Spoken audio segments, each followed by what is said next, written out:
Permettez-moi de vous raconter la fin, tristement classique et pourtant largement méconnue, de nos traditionnels contes de fées. Ils vécurent heureux et eurent beaucoup d'enfants. La princesse dut alors renoncer à ses jolis souliers de verre, refuser une promotion et passer à temps partiel pour être disponible pour aller chercher les enfants après la garderie, préparer les repas, soigner les bobos, les laver ainsi que la maison, les mettre au lit et lancer des machines. Tandis que son beau prince charmant, se sentant responsable de les nourrir tous, s'investit corps et âme dans une carrière chronophage, se limitant le plus souvent à un petit bisou sur les boucles bien shampouinées des enfants endormis. Peu à peu, le conte de fées tourna au vinaigre et les parents exténués se séparèrent. Ils se tournèrent vers le tribunal de la famille et là, stupéfaction. Ils découvrirent que l'égalité de principe entre les femmes et les hommes, qui n'existe ni dans les salaires, ni dans les opportunités de carrière, ni dans la simple et objective réalité des faits familiaux, a pour conséquence qu'ils vont être considérés comme deux parties à armes égales, dont on attend qu'ils fassent table rase de leur histoire familiale pour envisager sereinement, voire mathématiquement, l'avenir. De la maman de 45 ans qui aura laissé passer pendant 15 ans les opportunités professionnelles excitantes, on attendra qu'elle s'autonomise financièrement, le plus vite possible, coûte que coûte, tout en lui expliquant que si le papa ne demande pas un hébergement alterné égalitaire, eh bien il faudra qu'elle assume seule ses gamins. Et personne ne semble voir que cela peut rendre littéralement impossible la recherche d'un emploi ou l'acceptation d'une promotion. Au fil de la procédure, l'ex-princesse se retrouvera dans le rôle de la mendiante, obligée de quémander à leur père de quoi nourrir ses enfants,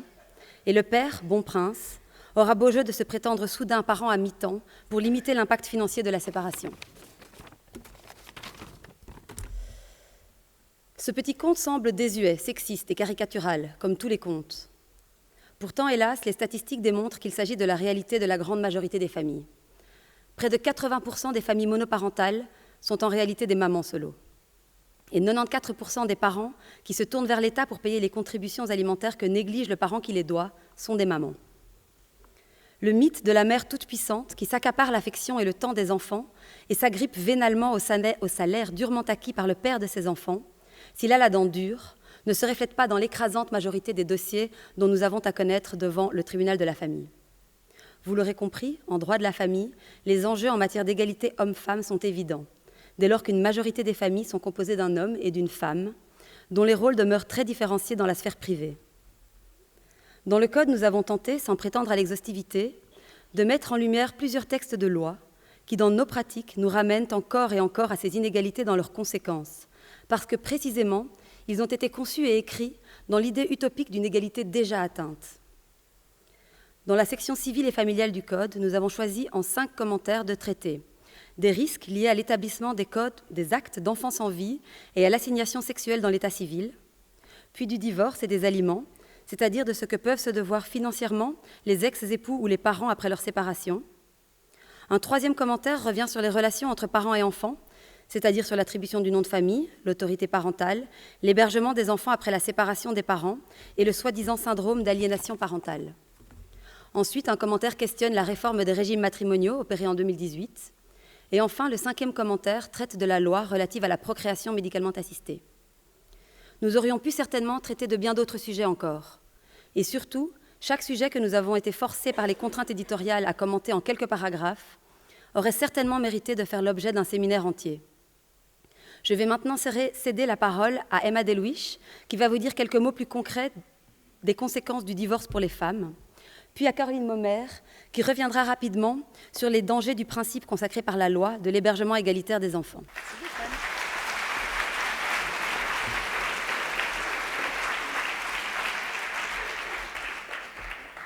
Bonsoir à toutes. Moi aussi, j'ai décidé que je le disais ce soir. Gaëtane nous l'a donc annoncé, nous avons choisi de développer 2 thèmes plus particulièrement dans ceux qui ont été développés dans la section familiale du Code, et j'hérite de la question du divorce. C'est drôle parce que je viens de me faire la réflexion en étant assise là, qu'on a choisi ce thème d'abord parce qu'il concerne fatalement beaucoup de monde. J'en fais partie, j'ai des parents divorcés, mais je vois avec plaisir aujourd'hui que ma mère et ma belle-mère sont assises l'une à côté de l'autre. Et donc, je ne suis peut-être pas l'exemple le plus marquant de ce que peut être un divorce déchirant. Bref. C'est donc un thème qui potentiellement peut concerner le plus grand nombre, mais c'est surtout un exemple assez marquant à notre estime de ce qu'une loi qui a priori été envisagée comme progressiste et même plutôt émancipatrice pour les femmes peut en fait, dans la pratique, s'avérer problématique pour ces mêmes femmes et n'être au final pas si égalitaire que ça. Il est donc question de la loi du 27 avril 2007, je dis toujours la nouvelle loi, mais en fait ça commence à remonter quand même sérieusement, qui réforme en profondeur la question du divorce en Belgique et qui a donc été adoptée dans une perspective assez progressiste pour coller davantage à la réalité sociétale. Le mariage avait évidemment profondément évolué, c'était plus ce fameux contrat entre deux familles qui était censé être quasiment indissoluble, mais plutôt la concrétisation, même momentanée, d'une relation affective qui était par essence évolutive. Cela étant, petite parenthèse, si vraiment il avait fallu coller davantage aux réalités sociétales, on aurait sans doute dû et pu accorder un petit peu plus d'attention au nombre important de couples formés par des personnes qui cohabitent de fait, qui ne sont ni cohabitantes légales ni mariées a fortiori, mais malheureusement le législateur n'a pas cru utile de se concentrer sur ces questions et dans la pratique ça crée de nombreux problèmes, principalement pour le conjoint économiquement faible et donc principalement pour la femme. Le législateur a donc considérablement simplifié la procédure de divorce, exit la notion de divorce pour faute. On a retenu deux grands modes de divorce. D'abord, le consentement mutuel,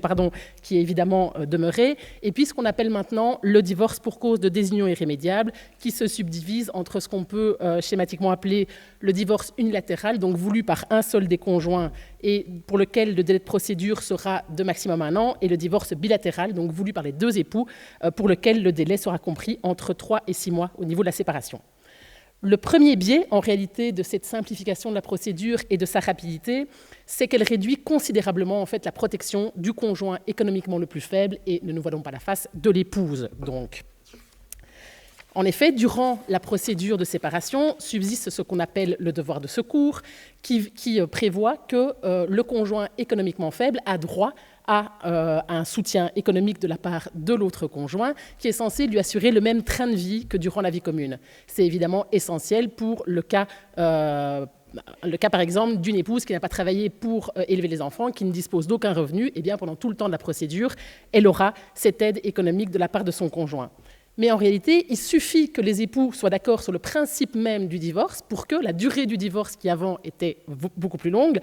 soit réduite à un délai de l'ordre de 6 mois. Et ensuite de ce divorce, une fois que le divorce est transcrit dans les registres de la population, existe ce devoir de secours. Potentiellement, on passe au régime de la pension après divorce, mais on n'est plus du tout dans le même cas de figure, on n'est plus du tout dans le fait d'assurer un train de vie équivalent au conjoint. En effet, la pension après divorce, en même temps que le divorce lui-même, a profondément été modifiée. On l'a envisagé non plus comme étant le fait d'aider un conjoint qui potentiellement a fait des sacrifices, etc., pendant la vie commune, mais davantage comme le fait qu'il fallait émanciper les conjoints et pouvoir mener une autre relation ensuite de la séparation. Il faut désormais, pour avoir droit à une pension après divorce, démontrer ce qu'on appelle l'état de besoin. Alors certes, ce n'est pas l'état de besoin au sens strict qu'on peut envisager dans le cadre notamment du CPAS, mais il faut néanmoins démontrer que sans l'aide apportée par le conjoint, on n'est pas capable de mener une vie conforme à la dignité humaine. Il y a toute une série de conditions qui sont venues s'ajouter et au final, on n'est plus du tout effectivement dans le fait d'assumer les choix qui avaient pourtant été posés en commun par les époux du temps du mariage. Une épouse qui, effectivement, dans le cadre de la relation commune, avait décidé de passer à temps partiel, avait décidé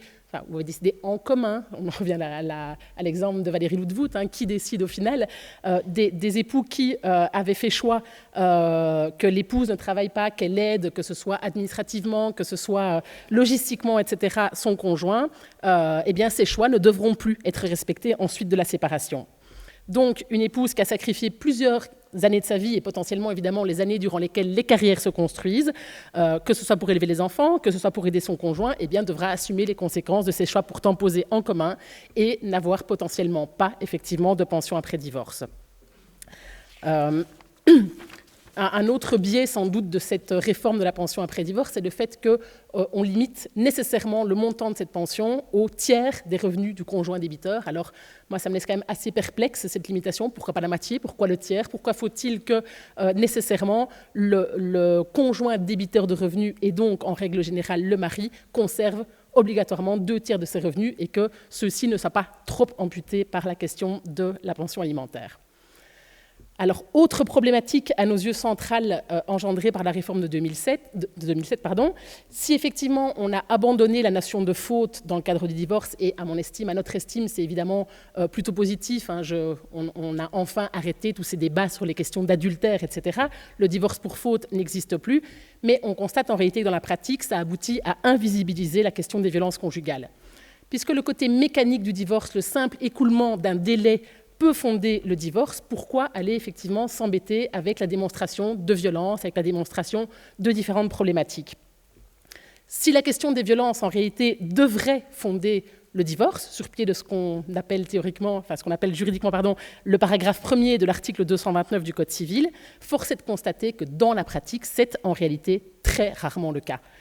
On peut avoir un dossier dans lequel il y a des violences conjugales, elles sont potentiellement démontrées, on a des certificats médicaux, on a des attestations, etc. Et bien souvent, les avocats comme les magistrats vont inciter les justiciables à ne pas plaider cette question et à plutôt s'en référer aux autres articles, aux autres alinéas de l'article 229 pour dire, mais puisque le délai est écoulé, nul besoin de s'embêter avec la question de la démonstration de violence. Potentiellement, si elles sont contestées, il va falloir conclure, il va falloir motiver, il va falloir analyser des pièces, etc. Mécaniquement, le divorce est acquis, laissons tomber la question de la démonstration des violences conjugales. C'est en tout cas une réalité dans la pratique judiciaire. On ne plaide pas souvent ces questions-là, on est souvent amené à passer sur le côté mécanique du divorce et de l'écoulement des délais, et ça a pour conséquence d'invisibiliser réellement cette question de violence conjugale. Alors, je pense clairement que le législateur n'avait pas envisagé cette question, mais force est de constater que dans la pratique, c'est le résultat auquel on arrive. Et c'est évidemment problématique non seulement pour les victimes de ces violences conjugales qui s'attendent de façon tout à fait légitime à un autre traitement de leur dossier, de la singularité de leur cas, de la gravité des violences qu'elles ont subies, mais c'est aussi problématique pour le traitement en lui-même des violences conjugales, notamment les questions de chiffres qui sont très difficilement mobilisables en Belgique, puisque nécessairement c'est invisibilisé, en tout cas au niveau des divorces. Voilà, je vous remercie pour votre attention et je cède la parole à Caroline Lemaire.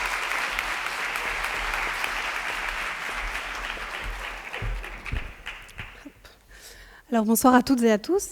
Le deuxième sujet que nous avons choisi d'aborder ce soir et qui est central dans le contentieux familial, c'est celui de l'hébergement des enfants. En 2006, le législateur a inséré dans le Code civil le principe de l'hébergement alterné égalitaire, qui consiste donc en la répartition égalitaire de la garde des enfants par les parents. Et la loi prévoit que ce principe doit être examiné en priorité par le magistrat si un parent en fait la demande. Alors, à première vue, cela peut sembler aller totalement en faveur de l'égalité entre les hommes et les femmes et permettre une meilleure répartition des tâches, particulièrement au niveau de la gestion des enfants. Et selon une étude réalisée par la Ligue des familles, l'hébergement alterné égalitaire est de plus en plus souvent mis en place chez les jeunes parents, puisque 45% des parents qui ont entre 18 et 34 ans font le choix de ce type d'hébergement au moment de la séparation. On constate cependant qu'il s'agit de cas dans lesquels l'égalité et la répartition égalitaire des tâches au sein du couple étaient déjà présentes avant la séparation, et ce sont aussi des cas dans lesquels le couple s'accorde sur la mise en place de ce type d'hébergement. Par contre, en cas de désaccord, donc lorsqu'un tribunal va devoir être amené à trancher la question de l'hébergement des enfants, eh bien là, on se rend compte que le principe de l'hébergement alterné égalitaire va fortement renforcer les droits des pères, mais par contre va créer toute une série de situations extrêmement complexes par rapport aux mères. J'ai choisi d'illustrer mon propos par deux exemples, deux situations. La première, c'est celle où madame, qui a donc l'hébergement principal, comme 79% des femmes en Belgique à l'heure actuelle, eh bien, va faire état du fait qu'elle souhaite avoir plus de temps pour elle, qu'elle a un projet professionnel qui ne lui permet pas de gérer à temps plein les enfants et seule. Et donc, elle va solliciter la mise en place d'un hébergement alterné égalitaire, mais monsieur va s'opposer à ce principe parce qu'il n'a pas le temps de s'occuper davantage des enfants. Et on constate que dans ce cas de figure, que le tribunal ne va jamais accorder l'hébergement alterné égalitaire au nom du principe, et on entend de manière assez systématique les magistrats nous dire qu'on ne peut pas forcer un père à héberger davantage ses enfants s'il ne le souhaite pas. Et ce, donc, au nom du fait qu'on a encore cette idée fortement ancrée selon laquelle les mères vont naturellement devoir s'occuper des enfants. Et on constate que cette prétendue normalité n'est que très rarement remise en question, et notamment par les mères célibataires elles-mêmes qui vont finalement pas se poser la question de savoir si ces mesures leur conviennent ou si c'est le choix de vie qu'elles ont posé. Et donc, il s'agit clairement ici d'un frein à l'émancipation sociale des femmes, puisqu'elles vont, après la séparation, avoir la lourde charge des enfants au quotidien. Et c'est également, ça va les placer également dans une forme de précarité économique, puisqu'elles vont devoir réclamer une contribution alimentaire et vont de ce fait souvent passer un petit peu pour des mendiantes, alors que les pères qui consentent payer cette contribution alimentaire vont, eux, passer pour des bons princes, alors qu'il s'agit finalement uniquement d'une obligation légale et absolument pas d'un privilège qui est octroyé par la mère, à la mère. Alors, la deuxième situation que je voulais évoquer, c'est la situation dans laquelle monsieur souhaite mettre en place un hébergement alterné égalitaire, donc on fait la demande au tribunal, et où madame va s'y opposer pour toute une série de raisons. Parce qu'elle estime, par exemple, qu'il ne s'agit pas d'une mesure adéquate en l'espèce pour les enfants. Et on constate que dans ce cas-là, il est assez difficile pour ces femmes d'obtenir gain de cause parce que la loi implique un renversement de la charge de la preuve et donc ce qui engendre le fait que c'est la personne qui s'oppose à la mise en place d'un hébergement alterné égalitaire qui va devoir démontrer qu'il ne s'agit pas d'une mesure qui rencontre l'intérêt de l'enfant. Et ça, c'est assez difficile à démontrer puisque les magistrats qui sont assez réticents de s'écarter finalement de ce principe légal vont requérir toute une série de preuves documentaires, objectives, pour pouvoir justifier le fait qu'on ne va pas octroyer un hébergement alterné égalitaire. Et on sait qu'au sein des familles, il se passe énormément de choses qui sont extrêmement difficiles, voire impossibles à prouver par des documents. Et c'est en ça que ce sera pour ces femmes assez compliqué donc d'obtenir gain de cause. Et c'est particulièrement problématique également lorsqu'il y a eu des violences conjugales durant la vie commune, puisque le législateur n'a pas du tout dressé de liste de contre-indications pour lesquelles le magistrat pourrait s'écarter du principe d'hébergement alterné égalitaire, laissant du coup une large marge d'appréciation aux magistrats. Et dans le cas des violences conjugales, on se rend compte que le magistrat ne va presque jamais, finalement, considérer que le fait qu'il y ait eu des violences conjugales durant la vie commune est un élément qui permet de déroger au principe de l'hébergement alterné égalitaire, ce qui est finalement extrêmement interpellant. Alors, pour quelles raisons ? Alors, tout d'abord, il y a deux stéréotypes qui sont encore fortement ancrés au sein des tribunaux. Le premier, c'est celui qui dit qu'un conjoint violent n'est pas nécessairement un mauvais père. Et le deuxième, c'est celui qui dit qu'un enfant a nécessairement besoin de la présence d'un père et d'une mère pour pouvoir se développer sereinement. Une autre problématique, c'est le fait que les magistrats sont souvent, ne connaissent pas bien les mécanismes qui recouvrent la violence conjugale et donc n'ont pas conscience, par exemple, qu'un enfant qui est témoin des violences conjugales, qui vit dans un contexte de violence conjugale, va être une victime à part entière de ces violences, même s'il n'est pas victime de coups en tant que tel. Et ce statut de victime des enfants n'est que très rarement pris en considération.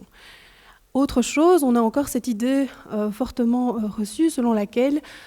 quand une personne qui est violentée se sépare de son conjoint, les violences s'arrêtent. Ce qui est en réalité tout à fait faux, puisqu'une récente étude réalisée par Solidarité Femmes, et plus particulièrement par Emmanuel Mélan, révèle que 79% des femmes qui sont victimes de violences le sont encore après la séparation, durant une période qui peut aller jusqu'à 5 ans, et que dans 77% des cas, les enfants seront le moyen par lequel ces violences vont se perpétuer dans le temps, par le biais des mesures qui sont prises par rapport aux enfants, puisque ça va impliquer des contacts entre les ex-conjoints, ça va aussi impliquer de la communication, et ça va être extrêmement problématique. Et donc, quand les magistrats vont, malgré l'existence de ces violences, octroyer un hébergement alterné égalitaire, on va se retrouver dans des situations où les enfants et les femmes vont évidemment avoir une souffrance importante qui n'est pas du tout prise en considération. Et donc, c'est en ça que ça pose également problème. Alors, en guise de conclusion, je dirais que l'hébergement alterné égalitaire est un droit, certes, Mais pour que ce droit puisse réellement contribuer à l'émancipation des femmes, pour qu'il puisse favoriser l'égalité entre les femmes et les hommes, eh bien, il faut également, à mon sens, en faire un devoir à l'égard des deux parents, et il faut pouvoir contraindre le père à prendre davantage ses responsabilités lorsqu'une mère en fait la demande. Sauf, bien entendu, dans les cas très spécifiques, comme ceux de la violence conjugale, qui doivent davantage être pris en considération. Donc c'est par ces différents aspects que nous venons d'évoquer que nous retrouvons notamment l'ombre du patriarcat sur le contentieux familial, ce qui permet de comprendre, de prendre conscience plutôt qu'il y a encore un long chemin à parcourir avant de parvenir à une réelle égalité entre les hommes et les femmes. Je vous remercie.